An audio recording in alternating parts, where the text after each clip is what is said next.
Assalamualaikum warahmatullahi wabarakatuh. Ila hadrati Sayyidina wa Habibina wa Syafi'ina Muhammadin sallallahu alaihi wasallam, wa ila arwahi abaihi wa ikhwanihi minal anbiya'i wal mursalin, salawatullahi wa salamuhu alaihi wa alaihim ajma'in, wa ala ali kulli wa sahabati wal qarabati wa tabi'in wa tabi'it tabi'in bi ihsanin ila yaumiddin, wa ila arwahi walidina wa muallimina wa zawil huquqi alaina ajma'in, wa khususan ila hadrati Imam Tirmizi Abu Isa Muhammad bin Isa bin Saurah bin Musa bin Ad-Dahhak As-Sulami At-Tirmizi. Siril Fatihah. Bismillahirrahmanirrahim. Alhamdulillahi rabbil alamin. Ar-Rahmanir-Rahim. Maliki yaumiddin. Iyyaka na'budu wa iyyaka nasta'in. Ihdinas siratal mustaqim. Shiratal ladzina an'amta 'alaihim ghairil maghdubi 'alaihim waladdallin. Bismillahirrahmanirrahim. Alhamdulillahilladzi a'tal in'ama jazila wa qabila minasyukri qalila wa faddalana ala kathirin mimman khalaqa tafdila. Wa sallallahu ala sayyidina Muhammadin alladzi lam yaj'al lahu min jinsihi adila, wa ala alihi wa sahbihi bukratan wa asila. Subhanaka la ilma lana illa ma 'allamtana innaka antal alimul hakim. Rabbi shrah li sadri wa yassir li amri wahlul 'uqdatam min lisani yafqahu qawli. La haula wa la quwwata illa billahil aliyil azim. Amma ba'd. Alhamdulillah, kita sama-sama panjatkan syukur kehadiratillah Subhanahu wa taala yang dengan limpah dan kurnianya diizin oleh Allah Subhanahu wa taala kepada kita pada malam ini untuk kita bertemu kembali setelah lama sangat tak bertemu. Ke dah lupa dah? Ingat lagi? Ingat.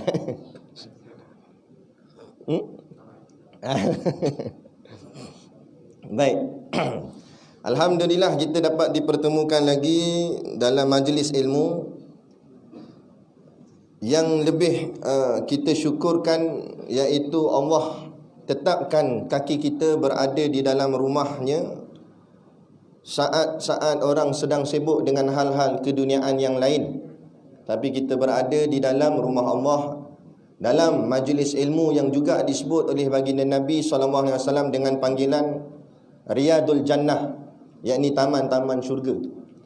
Dalam satu sabdaan Nabi SAW, "Idza marartum bi riyadil jannah."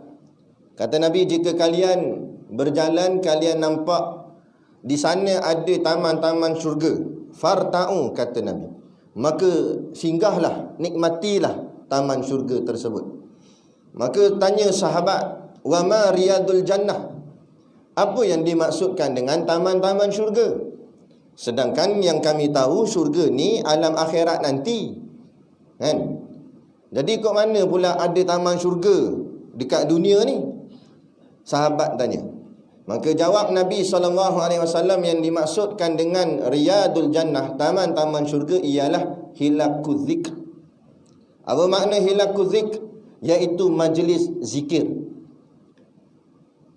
Zikir ni asal perkataan zal kafra, zakara, yang maknanya ingat. Lepas tu perkataan tazkirah juga diambil daripada perkataan zakara. Tazkirah artinya ingat, mengingati. Jadi zikir majlis yang mengingatkan kita kepada Allah. Tak semestinya majlis zikir tu majlis tahlil. Majlis yang dalam majlis tu ada sebut nama Allah, ada sebut nama Nabi Muhammad, ada sebut tentang Islam. Maka kita mengingatkan kita pada Allah, Rasulullah dan juga agama. maka itulah dipanggil sebagai majlis zikir. Maka majlis zikir itulah taman-taman syurga.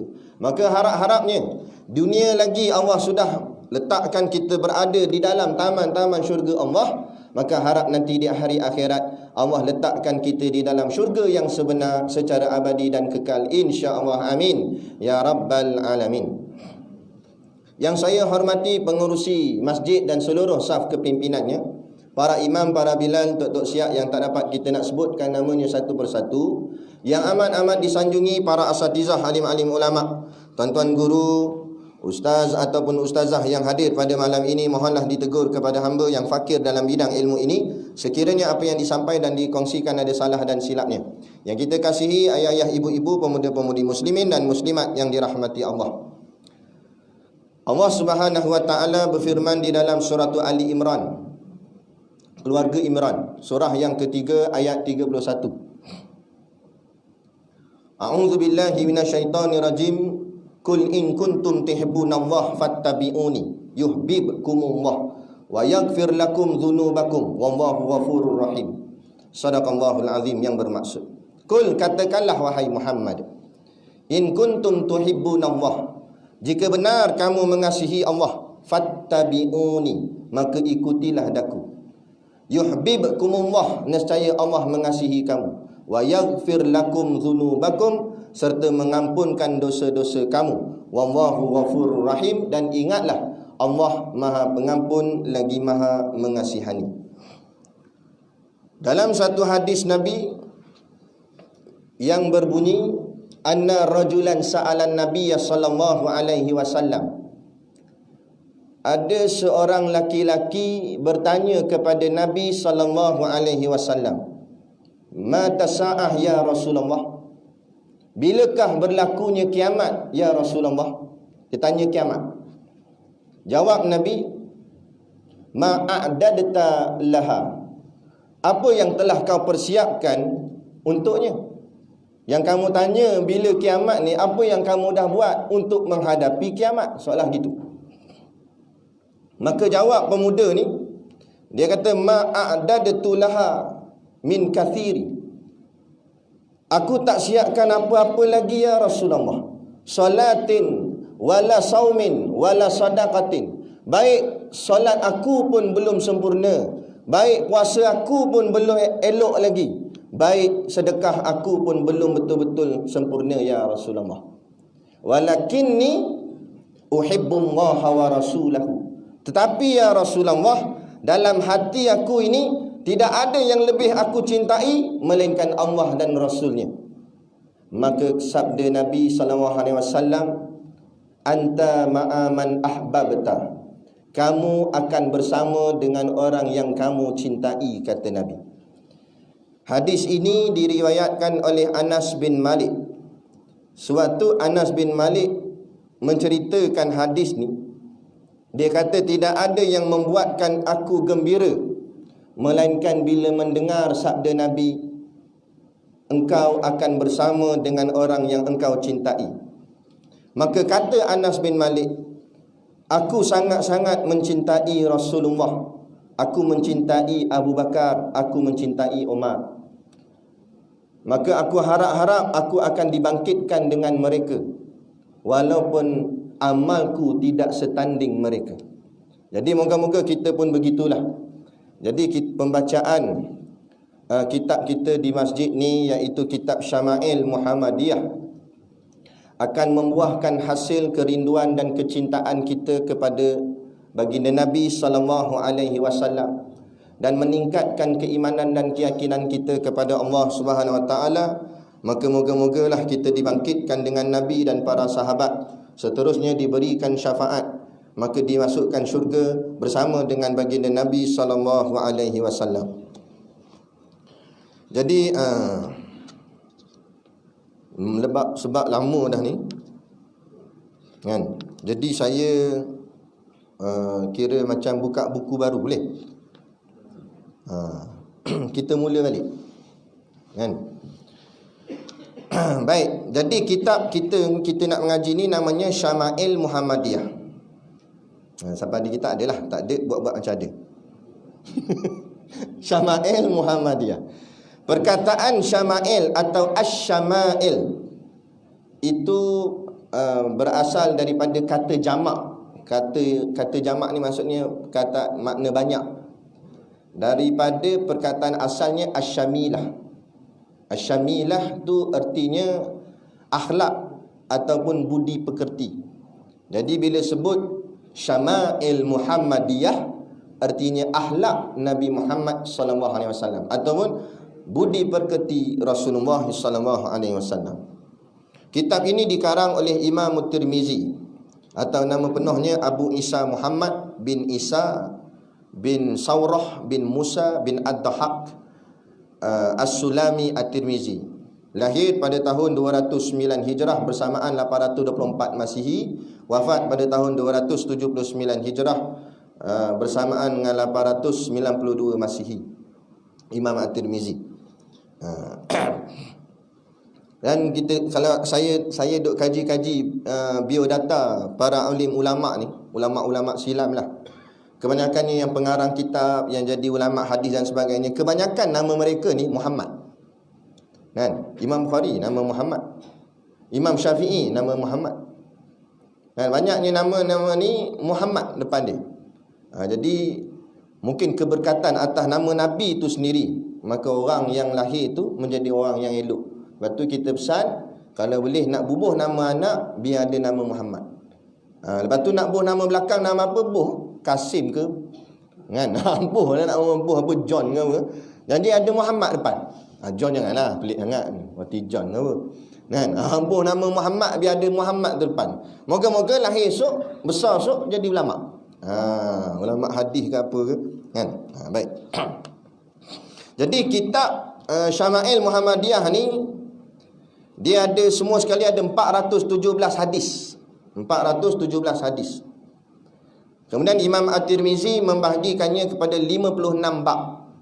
Nanti kita akan masuk bab yang pertama, iaitu bentuk fizikal Rasulullah SAW, bentuk badan Rasulullah. Tak adalah sebiji, kan, diceritakan seketul-seketul sehingga boleh dilukiskan, tidak. Dan ulama melarang melukis gambar Nabi. Cumanya tujuan kita memahami bentuk fizikal ni sedikit sebanyak mendapat sedikit gambaran bagaimana keadaan Nabi itu, walaupun kita tak pernah bersua akan baginda Nabi sallallahu alaihi wasallam. Jadi bab yang pertama ni merangkumi 15 hadis.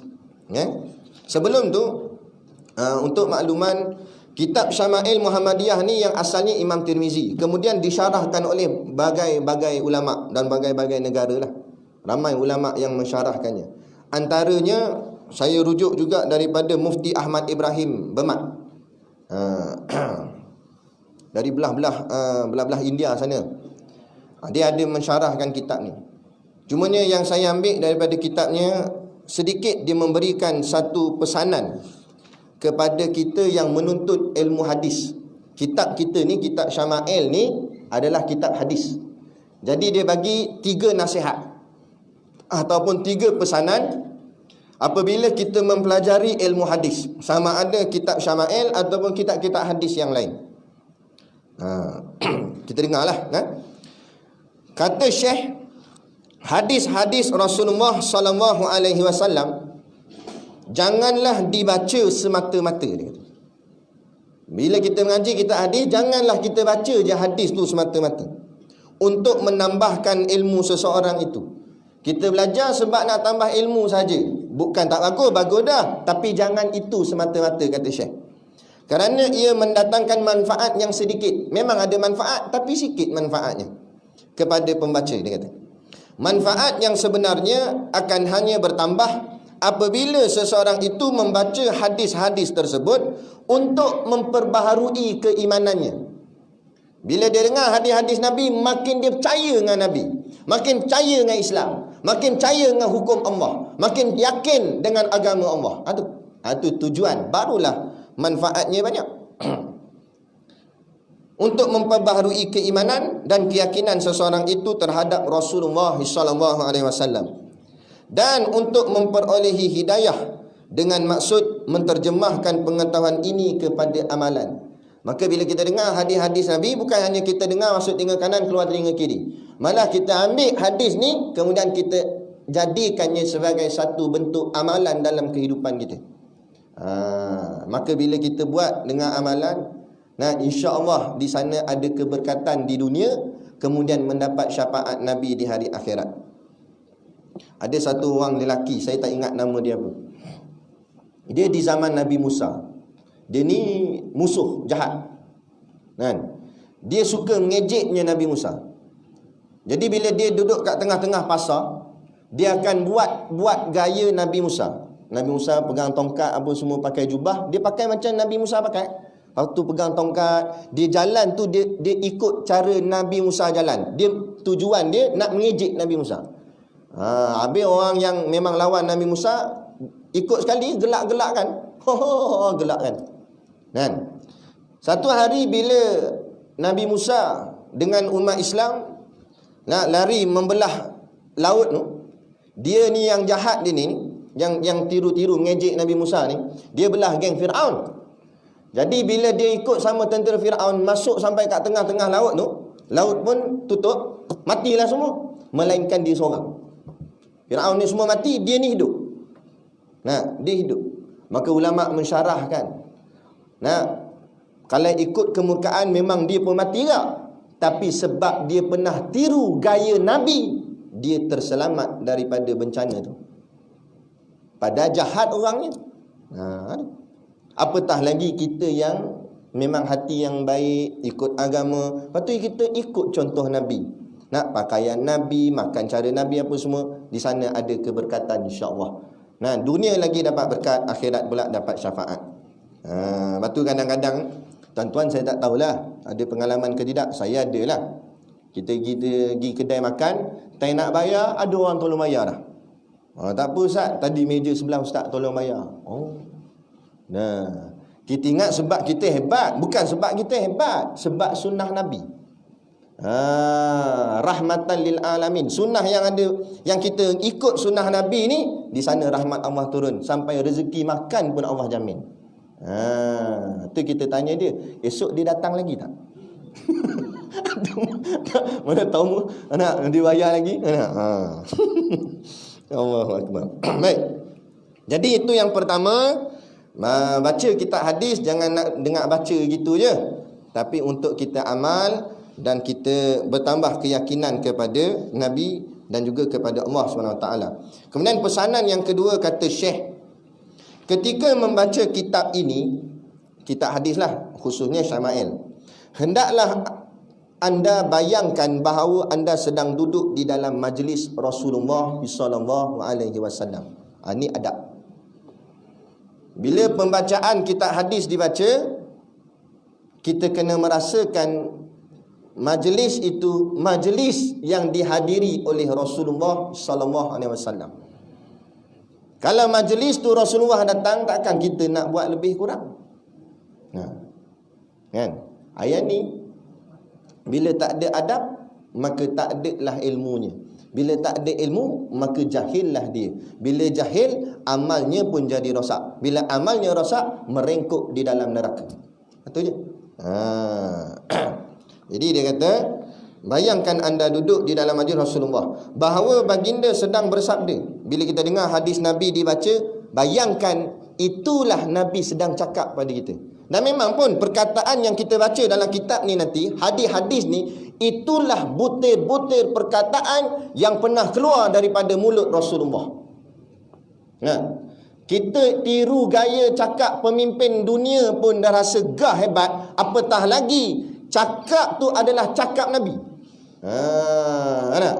Seorang pemimpin yang sangat besar, kekasih Allah, dan anda sedang mendengar daripadanya. Bayangkan kita sedang mendengar daripada Nabi sendiri cakap dengan kita. Tanamkan pemikiran di atas keagungannya, kemuliaannya dan rasa cinta di dalam hatimu, dan bacalah kitab ini dengan sepenuh perhatian dan hati-hati, dan anda insya-Allah akan mendapat banyak manfaatnya. Kemudian lagi dia kata, sikap hormat dan takzim terhadap guru-guru adalah syarat yang utama untuk mendapatkan ilmu. Saya mengaji pondok pengalaman, budak yang rajin macam mana mengaji pun, tapi kalau tidak ada adab dengan guru, takkan dapat ilmunya. Kalau dapat sekalipun takkan boleh amal. Saya yakin sangat-sangat. Sebab kita tengok perhati dah. Sebab itulah untuk mendapat ilmu mesti dengan jalan adab. Adab nombor satu. Maka dia kata hormat dan takzim, membesarkan guru-guru adalah syarat utama mendapatkan ilmu. Perjalanan tugas-tugas di setengah-setengah masjid, di kampung-kampung dan tempat-tempat latihan agama yang didorong oleh sikap kebanggaan. Minta maaf cakap, keangkuhan dan fikiran-fikiran untuk memuliakan diri sendiri telah membina bangunan-bangunan masjid yang besar, tetapi akibat sikap mereka memandang rendah terhadap ulama-ulama, maka rahmat dan berkat daripada ulama-ulama menghilang. Masjid hebat, besar, tetapi tak ada adab dengan ulama, tak ada adab dengan guru agama, tak ada nilai apa pun. Hanya setakat besar bangunan je lah, tapi tak ada keberkatan, kan? Maka dia kata setengah kanak-kanak yang masih muda dan tidak berdosa telah ternafi daripada ilmu pengetahuan, hanyalah kerana ibu bapa mereka yang tidak berpelajaran memandang hina terhadap guru-guru dan tidak segan silu menggunakan kata-kata yang kesat ke atas mereka. Kadang-kadang kita tengok macam kes hari tu, mak dia datang suruh cikgu dia merangkap macam budak-budak sekolah, merangkap, hilang berkat. Kalau dia letak kat anak dia mengaji dengan cikgu tu, tetap menjadi bodoh, tak akan pandai, sebab hilang berkat, dia menghina guru, kan? Ini jaga adab kita. Ada satu cerita, ada satu orang ni dia hantar anak dia kepada satu orang ulama. Ulama ni tersohor, wali Allah, memang kealimannya sangat tinggi. Mula-mula ulama ni tak nak juga terima. Dia kata ikut saya ni berat, dia kata. Tapi dia nak juga, dia cita-cita dia nak anak dia jadi macam syekh, macam tok guru tu. Tak apalah, buatlah macam mana anak saya, janji anak saya ni jadi macam syekh besar nanti. Tak apalah, akhirnya hantar. Akhirnya ada orang jenis dengki, jenis jahat ni. Dia nampak budak tu nak susun selipar syekh, sapu depan rumah syekh. Lepas tu bila makan, nak syekh dia makan dulu, habis syekh makan baru dia makan sisa syekh tu. Akhirnya dia mengadu ke bapak budak ni. Syekh tu kan mengajar anak hang, syekh tu bully anak hang. Dia suruh sapu rumah lah, nak sampai selipar guru tu pun nak kena susun, sampai ke makan pun makan sisa guru. Anak hang jadi macam hamba, aku tengok. Bapak ni sakit hati. Bila sakit hati datang ke tempat syekh tu, dia marahnya syekh tu. Syekh tu sedikit pun tak cakap apa, senyap. Habis dia marah-marah, syekh tu kata, tak apalah, ambil anakmu balik dan jangan datang lagi. Bila dia bawa, dia marah, jom balik, dia bawa balik anak. Sampai-sampai di rumah, dia test anak dia. Sungguh anak dia seorang yang alim. Tanya apa boleh jawab. Dia boleh jadi imam, boleh baca khutbah. Maknanya terkesan dengan ilmu syekh tu. Jadi dia rasa bersalah. Anak dia mengaji tak habis, jadi dia nak sambung balik anak dia mengaji dengan syekh tu. Dia bawa lah anak dia sampai kat depan rumah syekh. Syekh kata, aku kata dah jangan datang dah, kerana Allah telah tutup pintu ilmu bagi anakmu, kerana bapa yang jahil, dia kata. Jangan buat main bab adab. Tak ada apa dah. Mengaji pun tak ada apa dah. Lepas tu kena jaga perkara-perkara ni. Inilah dia kata kesan daripada sikap tidak hormat dan takzim terhadap para guru. Maka jika anda membaca kitab ini dengan penuh takzim, maka pastilah anda memperolehi manfaat yang besar. Ada satu lagi kisah yang saya ambil daripada Ustaz Nazrul Nasir. Zaman dulu ada seorang nama ulama namanya Imam Syu'bah. Imam Syu'bah ni pengajiannya membaca hadis, kitab hadis. Jadi ada satu orang yang datang daripada kampung yang jauh. Datang-datang sudah terlambat. Kuliah dah habis sebab ada bunyi tik-tik, kan? Tu saya tambahlah. Nampak, maknanya kuliah tu dah habis.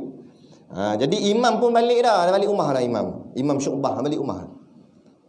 Jadi dia datang-datang, alamak dah habis dah, tengok orang pakat balik dah, tinggal makan dah. Tanya Imam Syu'bah mana? Balik rumah dah. Boleh tak tunjuk kepada saya mana rumah dia? Sebab saya nak juga hadis yang dia baca tu. Saya tak nak terlepas ilmu ni. Rugi sangat, dia kata. Jadi orang kampung tunjuklah rumah dia kat mana-mana. Pergi. Dia pun pergi sampai ke rumah. Kebetulan Imam Syu'bah ni dia tinggal seorang. Kebetulan hari tu pula pintu rumah dia pula tak kunci. Jadi laki ni yang tak senonoh ni, dia pergi masuk rumah Imam Syu'bah. Salam apa tak ada, pergi masuk terus. Kebetulan Imam Syu'bah sedang buang air kecil. Dia duduk rumah seorang, jadi sekati dia lah nak tutup pintu, tak nak tutup pintu. Jadi dia tak tutup pintu bilik air tu. Dia tengah buang kecil.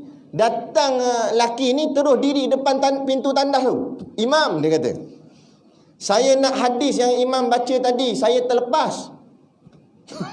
Imam Syu'bah tengah nak cebok. Dia pun toleh. Takkan masa ni, dia tanya. Tolonglah imam, kata budak. Kata pemuda ni.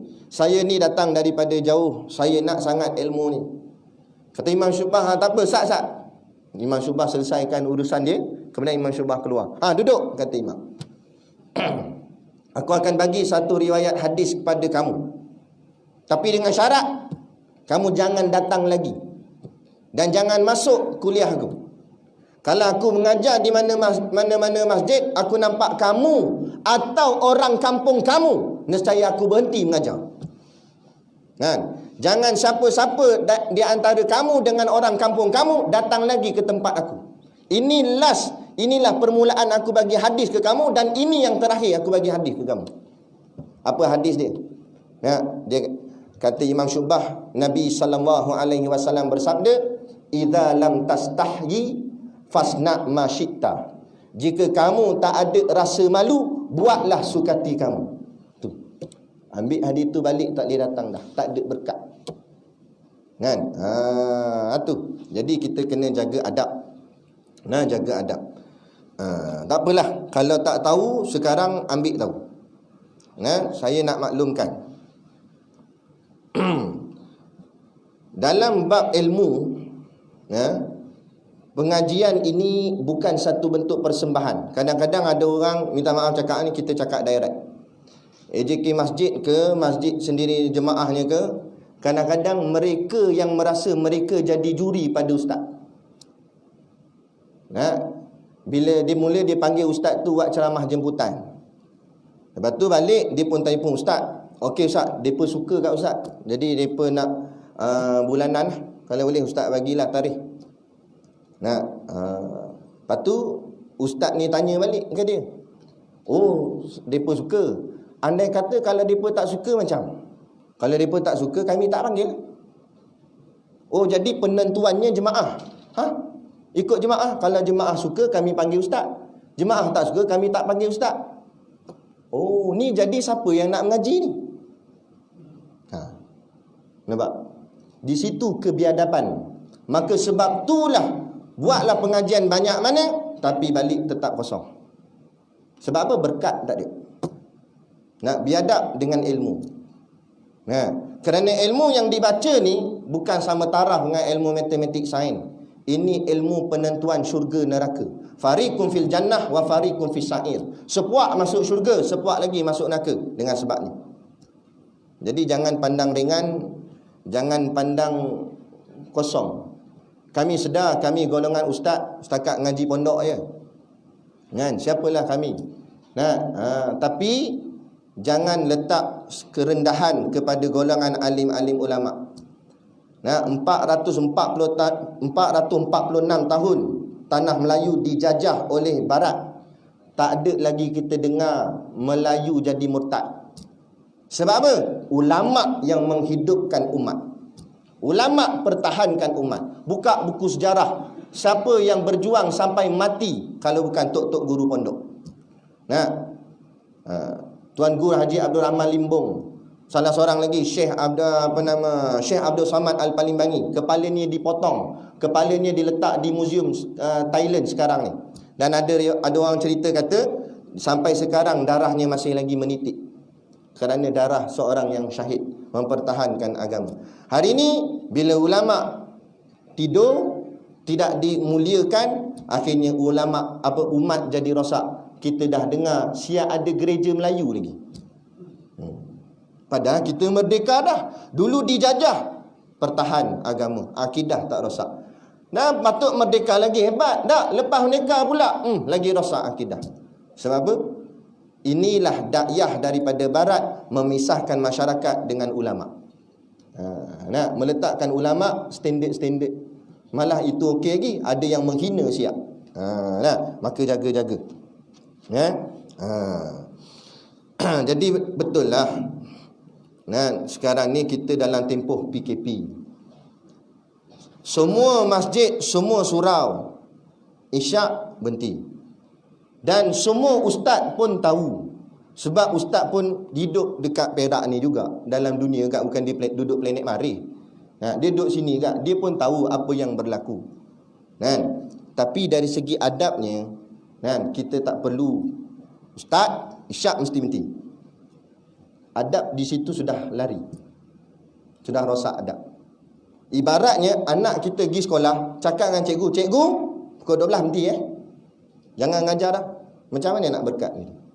Kadang-kadang biasalah dalam pengajaran kitab ni, takkan tiba-tiba berhenti. Hadis tak habis baca lagi, syarah tak habis lagi. Nah, lepas tu salah dengar pula. Mulalah salah faham. Lepas tu tuduh ustaz ni tak betul cakap. Sebab syarahnya tak habis lagi. Bukan lama sangat. Mungkin lajak 5 ke 10 minit ke 15 minit pun paling kuat. Bukan lama sangat. Lain lah ustaz tu mengajar sampai 2:30 pagi. Barulah kata, "Ustaz, saya balik dululah. Nanti jangan lupa tutup aircon, tutup lampu, kunci pintu depan Ustaz." Apalah, pukul 2:30 pagi pun habis. Ini lajak pun apa sangat, pukul apa sangat. Ini pengajian agama. Maka saya minta, saya tak kisah, kita tak kisah sangat, tapi tolong sangat-sangat jaga adab dengan tok guru. Ulama-ulama tu, hati mereka lagi sensitif. Jangan ingat ustaz-ustaz yang nak sangat pada masjid. Ini ilmu Allah. Bukan ilmu Allah cari kita. Kita yang wajib cari ilmu Allah. Jadi dalam kitab Hidayatul Salikin, Syekh Abdul Samad Al-Palimani kata, jangan kamu mencemarkan dirimu dengan tunduk pada makhluk kerana terkinja-kinja akan harta dunia. Nakkan duit sampul sebagainya, sampai ikut kata manusia. Ikut makhluk. Sedangkan ini ilmu Allah. Ini ilmu Allah. Kita yang nak pada Allah, bukan Allah nak pada kita. Sikit tak heran kamu tak nak ilmu ni. Allah sikit pun tak heran. Jadi jahil lah. Jadi jahil duduk dalam neraka ni. Tu je jawapan dia. Allah tak rugi sikit. Kita pakat tak semayang semua, Allah sikit tak heran. Kita yang nak pada Allah. Tu. Jadi ni muqaddimah. Biar jelas dalam bab adab, barulah kita boleh mengaji lagi-lagi ilmu tentang hadis Nabi. Baru kita nak baca hadisnya. Tadi tu muqaddimah saja nak isyak dah. Tapi insya-Allah saya berhenti isyak, jangan risau. Baik, hadis yang pertama saya bacakan dulu hadisnya. Hadis yang pertama ni tajuk dia tentang tubuh dan usia Nabi. An Anas bin Malikin radhiyallahu anhu yaqulu kana Rasulullah sallallahu alaihi wasallam laisa bit-tawilil ba'in wala bil qasiril mutaraddid wala bil abyadil amhaq wala bil adami wala bil ja'dil qatat wala bis sabit ba'athahum Allahu ala ra'si 40 sanah fa aqama bi Makkah 10 sinina wa bil Madinata 10 sinina wa tawaffahum Allahu ala ra'si 60 sanah wa laisa fi ra'sihi wa lihyatihi 20 sya'ratan bayda. Itu hadisnya. Apa maknanya mafhum hadis? Diriwayatkan daripada Anas bin Malik radhiyallahu anhu, Rasulullah bukanlah orang yang terlalu tinggi, namun bukan juga terlalu pendek. Kulitnya tidak putih pucat, juga tidak sawo matang. Rambutnya ikal, tidak terlalu kerinting dan tidak juga lurus. Beliau diutus oleh Allah menjadi Rasul pada usia 40 tahun. Beliau menetap di Mekah sebagai Rasul selama 10 tahun. dan di Madinah juga selama 10 tahun. Beliau diwafatkan oleh Allah dalam usia 60 tahun dalam keadaan tidak sampai 20 helai uban yang terdapat di kepala dan janggutnya. Hadis sahih, hadis riwayat Imam Al-Bukhari. Okay, baik. Untuk pengajian hadis, kita kena kenal perawi dulu. Apa makna perawi? Perawi ni orang yang menerima hadis dan menyampaikan hadis. Itu perawi. Kenapa tujuan penting mengenal perawi? Supaya tahu taraf hadis tu di mana. Hadis ni hadis yang kuat atau hadis yang lemah. Kena kenal siapa yang meriwayatkan hadis. Dalam hadis yang pertama ni yang meriwayatkan namanya Anas bin Malik radhiyallahu anhu. Salah seorang sahabat Nabi. Makna sahabat ialah orang yang pernah hidup di zaman Nabi dan bersama dengan Nabi. Itu dipanggil sahabat. Tapi dengan syarat umur masa dihidup dengan Nabi tu tamyiz. Maknanya 7 tahun ke atas. Kalau bawah 7 tahun tak dikira sahabat. Kalau contoh dia lahir baby, masa tu Nabi ada, tak dikira sahabat. Sebab dia baby lagi. Jadi Anas bin Malik ni, dia seorang sahabat Nabi daripada golongan Ansar. Dia bukan orang Mekah, dia orang Madinah. Dia daripada puak Khazraj. Kan orang Madinah ni ada 2, Aus dan Khazraj.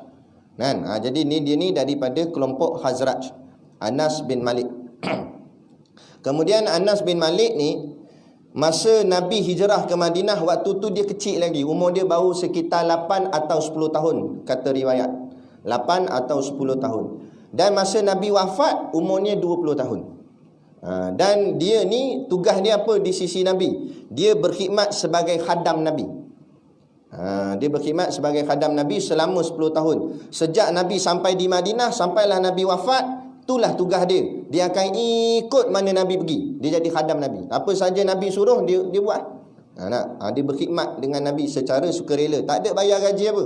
Secara sukarela. Berkhidmat sepenuh masa dengan baginda Nabi SAW. Sebab itulah banyak hadis diriwayatkan oleh Anas bin Malik. Sebab apa? Sebab dia selalu sama dengan Nabi. Kan? Apa Nabi cakap, sehingga kan dia boleh menceritakan bagaimana peribadinya Nabi. Sebab dia selalu duduk dengan Nabi. Dia tahu Nabi jalan macam mana, Nabi makan macam mana, semua dia tahu. Anas bin Malik. Tu. Sebab itulah selepas wafatnya Nabi, sahabat-sahabat lain kata, siapa-siapa yang tak sempat melihat Nabi, kalau nak tengok macam mana perwatakan Nabi, tengoklah Anas bin Malik. Kerana dia ni khidmat dengan Nabi, akhirnya dia meniru-niru gaya Nabi. Sehingga apa yang dia lakukan, itulah macam yang Nabi lakukan. Sebab dia ikut Nabi. Anas bin Malik. Cerita dia bermula bila Nabi tiba di Madinah.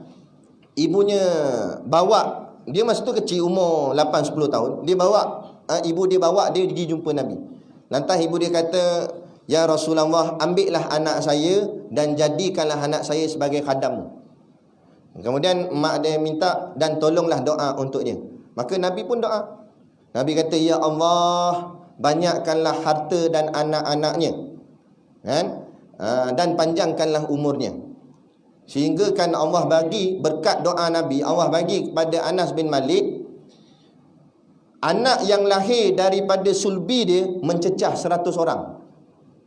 Dengan isteri yang ramai lah, bukan seorang bini. Isteri yang ramai, anak dia saja 100 orang. Berkat doa Nabi, nak anak ramai. Dan lagi Nabi doakan dia panjang umur. Berkat doa Nabi, dia antara sahabat yang paling akhir meninggal dunia di Basrah. Umurnya panjang. Setengah riwayat kata masa dia wafat, umurnya masa tu sekitar 100 tahun. Maknanya lama hidup.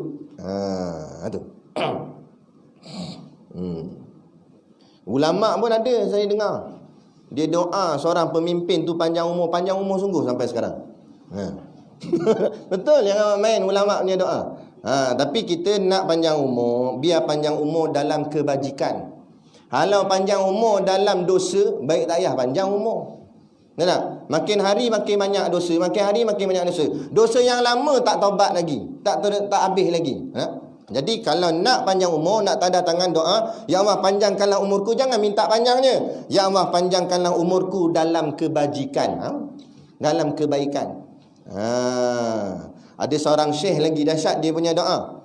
Dia doa, "Ya Allah, kalau esok ada kebaikan buatku, maka panjangkan umurku esok. Tapi kalau esok tidak ada lagi kebaikan buat diriku, matikan aku sekarang." Boleh Tuan Imam, panjang lagi doa gitu. Belakang makmum apa doa? Gila apa? Bunyi dah. Boleh sikit lagi? Baik. Kena azan dulu. Terus je. Baik. Karena Rasulullah sallallahu alaihi wasallam, Anas bin Malik tadi dah selesai dah periwayat hadis.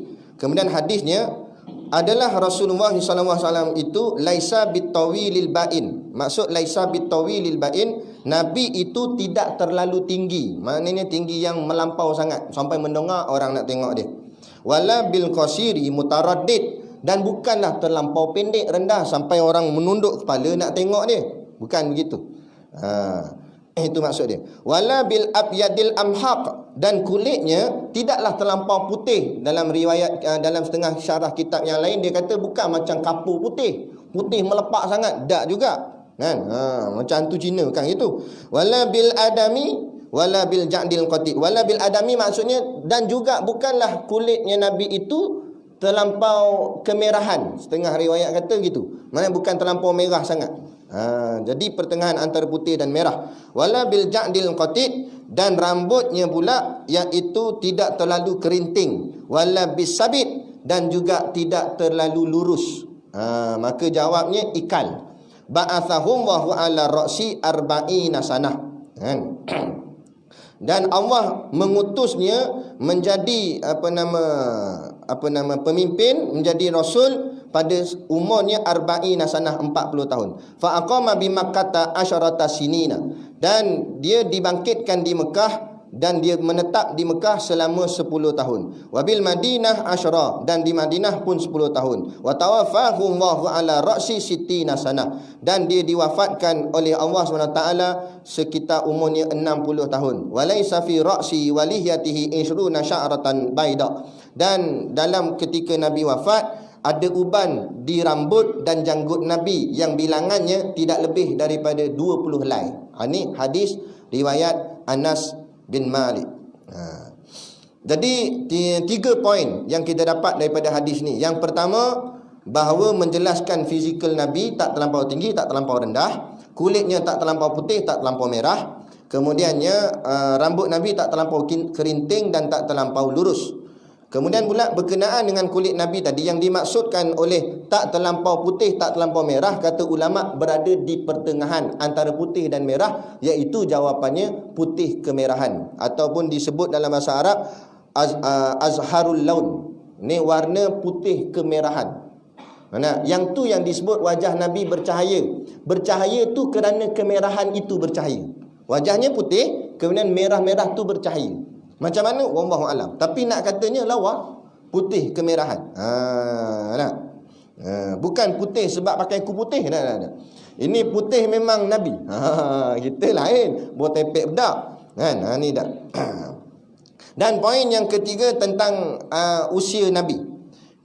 Semua sepakat ulama mengatakan Nabi lahir pada 12 ribuan awal. Walaupun di sana ada juga pendapat yang kata 9. Tapi jumhur kebanyakan ulama kata 12 Rabiul Awal, hari Isnin pada tahun gajah. Dan Nabi lahir, kemudian sampailah umur Nabi 40 dilantik menjadi Nabi dan Rasul. Kemudian Nabi duduk di Mekah itu selama 10 tahun. 10 tahun tu bukannya 10 tahun ni kiraan selepas dilantik jadi Nabi. Bukan sebelum 40 tu. Sebelum 40 memang dah duduk Mekah lama dah. 10 tahun ni selepas dilantik jadi Nabi. Maknanya 10 tahun itu Nabi berdakwah di Mekah 10 tahun. Dan di Madinah 10 tahun. Kemudian pula nampak ada percanggahan dengan hadis yang lain. Kerana ada yang menyebutkan Nabi berdakwah di Mekah 13 tahun. Madinah 10 tahun. Maka jumlahnya 23. Maka ulama menyeragamkan hadis Anas bin Malik ini, kata ulama, maknanya Anas bin Malik menggenapkan nombor tersebut. 13 tu Anas bin Malik genap jadi 10. Pada hakikat sebenarnya 13 tahun Nabi di Mekah, 10 tahun di Madinah. Tapi Anas bin Malik digenapkan 13 tu jadi 10. Jadi 10 Mekah, 10 Madinah. Sepatutnya 13 yang sebenarnya. Kerana kata ulama, kerana mungkin masa hadis ni disampaikan macam perbualan. Kerana kadang-kadang orang berbual suka menggenapkan. Contoh, kita ada RM514 dalam poket. Bila orang tanya, ada berapa duit? 500. Kita tak sebut 14 tu sebab kita genapkan terus. Macam itulah kan. Ataupun kita pergi ke mana jalan ke apa, kita pergi tu kat sebulan seminggu, tapi orang tanya lama mana hang duduk sana? Sebulan. Padahal seminggu tu ada lagi. Jadi maknanya begitulah Anas bin Malik dia menggenapkan. Ulama kata. Kerana ada hadis yang lain menyebut bahawa Nabi dakwah di Mekah 13 tahun, Madinah 10 tahun. Jadi dan kalau dicampurlah ni, maka dalam hadis ni pun sebut Nabi wafat pada umur 60. 60 tu pun makna kata Anas bin Malik menggenapkan angka. Yang sebenarnya 63 tahun Nabi wafat. Itu yang sebenarnya. Kemudian yang terakhir nak habis dah ni, pengajaran hadis. Tadi tafsiran hadis 3 poin kita dapat. Yang pertama fizikal Nabi, kemudian warna kulit Nabi, dan yang ketiga umur Nabi tadi, kelahiran apa nama tadi 10 tadi tu. Kemudian pengajaran hadis, 2 pengajaran kita nak ambil daripada hadis ni. Apa pengajarannya? Pengajaran ni lah kita nak amal. Hadis tadi untuk kita faham je. Kemudian pengajaran ni nak buat jadi amalan. Pengajaran yang pertama, Allah jadikan Nabi ni dalam bentuk fizikalnya itu pertengahan, sedang-sedang. Tadilah dalam hadis sebut tak terlampau tinggi, tak terlampau rendah. Warnanya tak terlampau putih, tak terlampau merah. Kan? Rambutnya tak terlampau kerinting, tak terlampau lurus. Maknanya semuanya pertengahan. Maka kata seorang ulama tabi'in, Mutarrif bin Abdullah, dia kata khairul umuri awsatuha. Sebaik-baik pekerjaan atau urusan itu adalah yang pertengahan. Kerana dalilnya Allah buat Nabi bentuk pertengahan. Maknanya perkara yang paling baik ialah sebenarnya pertengahan. Begitu juga dalam urusan dunia kita, jangan terlampau kaya dan jangan terlampau miskin. Sederhana sudah. Terlampau kaya susah agak. Nak tinggal rumah pun takut. Nak tidur pun tak senang. Baru nak tidur bunyi alarm. Nak curi kereta apa? Lepas tu bunyi anjing pula. Tak boleh nak tidur. Tengok orang kampung steady terbongkang tidur.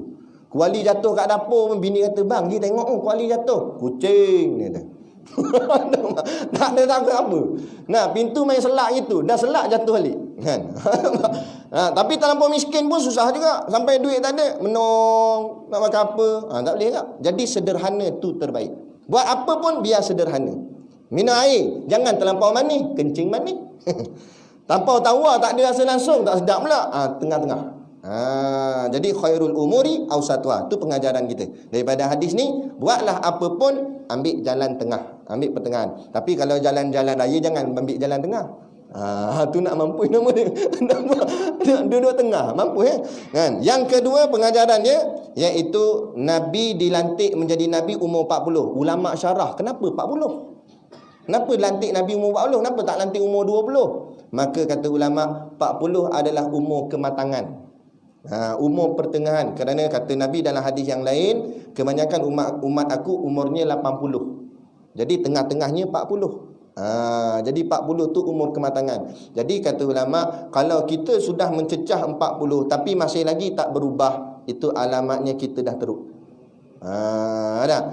Kalau bukanlah bagi lesen besar untuk lara sebelum 40, tapi makna 40 tu kalau tak berubah juga, habis out, expired dah kan. Tak jadi apa dah, payah nak balik-balik tu, nak betul balik payah dah.